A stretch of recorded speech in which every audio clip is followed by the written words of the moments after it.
parents, teachers, staff, students, family members, friends, I'm honored to be here today to share this important occasion with you. Parents, thank you for sending your children to school. Teachers, thank you for instilling in your pupils a love of knowledge. Staff, you have worked largely behind the scene, but your work is no less important than of others. School could not run without you.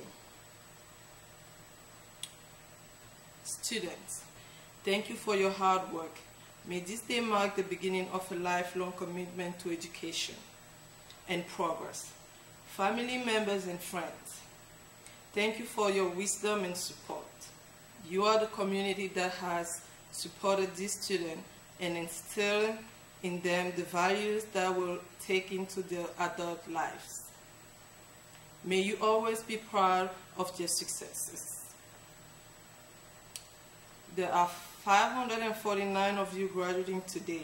You are a very accomplished and talented group of students. More than 95% of you met Maryland High School assessment standards for math, science, English, and government.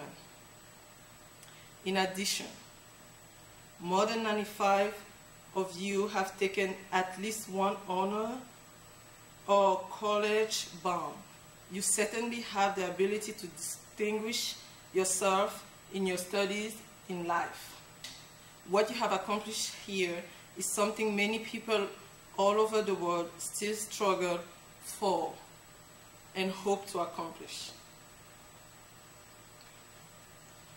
You live in a free society where men and women have equal rights and where girls and boys benefit from free and compulsory education. Higher education is available to those who seek it.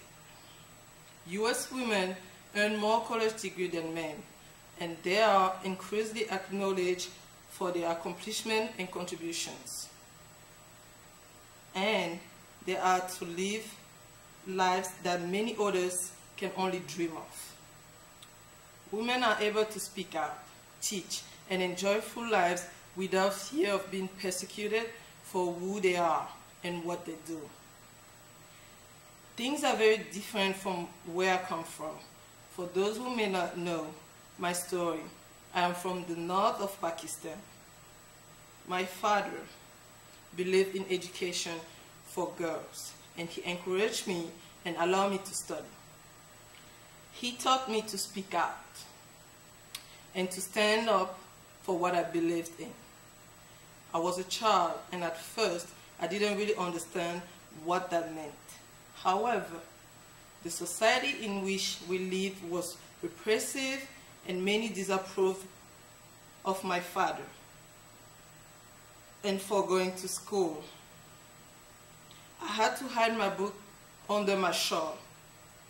On October 9, 2012, while I was riding a bus home from school, I was shot in the head by a member of the Taliban because of who I was and what I represented. I was only 15. On that day, I almost lost my life. But thanks to the skills, care, and generosity of many, I survived. I became the person I am today. My attackers wanted to silence me, but I will not be silent. I am more determined than ever to speak out. The persecution and violence I suffered at the hands of the Taliban is the result of ignorance and fear of change. Terrorists are afraid of education for women and girls because they themselves are illiterate and feel threatened by books because they don't understand what is in them. Ignorance breeds poverty, injustice, and racism. Books have the power to communicate ideas that transcend time. Think of accumulated wisdom of John Kennedy, Martin Luther King, Nelson Mandela, Gandhi, Mother Teresa, and many others who came before them. Think of the power of their words have on us, even today, when they're gone, because they are preserved in books they wrote and the books that have been written about them. You are fortunate to live in a free society, but you should not take your freedom for granted. You must, to protect the freedom that earlier generations struggled to give you, and you must work to advance peace in other parts of the world where there are people who are not fortunate as you. In much of the world today, there are many who are being denied their rights, especially women and children. Millions are still suffering. How you do is up to you. John F. Kennedy, Martin Luther King, Mandela, Mother Teresa distinguished themselves in different fields, different places, but what they had in common was passion. Each of them believed in something they were willing to die for. Many of you are probably still undecided about what you want to study and what you want to do with your life, but you must find your passion. It may sound strange, but in some ways, I was very fortunate to have had the experience I did, because it made me realize at a very young age that time is limited, and that a person with a passion can change the world if she is willing to act and speak out about what she believes in. I was fortunate to have a father who encouraged me to study in spite of the repressive environment in which we were living. You are also fortunate to have grown up in America and to have had so many educational opportunities. Find your passion. As Steve Jobs once said, your time is limited, so don't waste it living on someone else's life. Don't let the noise of others' opinion drown out your inner voice. And most important, have the courage to follow your heart and intuition. You are young adults now, getting ready to take your first independent step in the world. Many of you have the good fortune to attend college.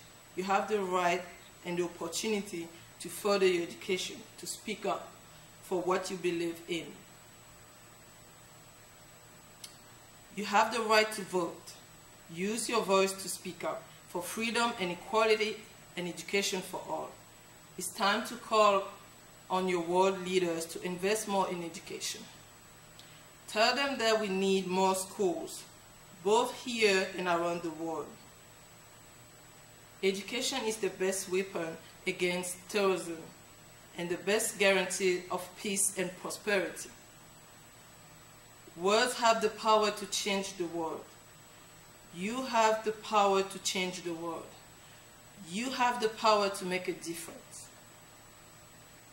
I will leave you with my favorite quote from John F. Kennedy.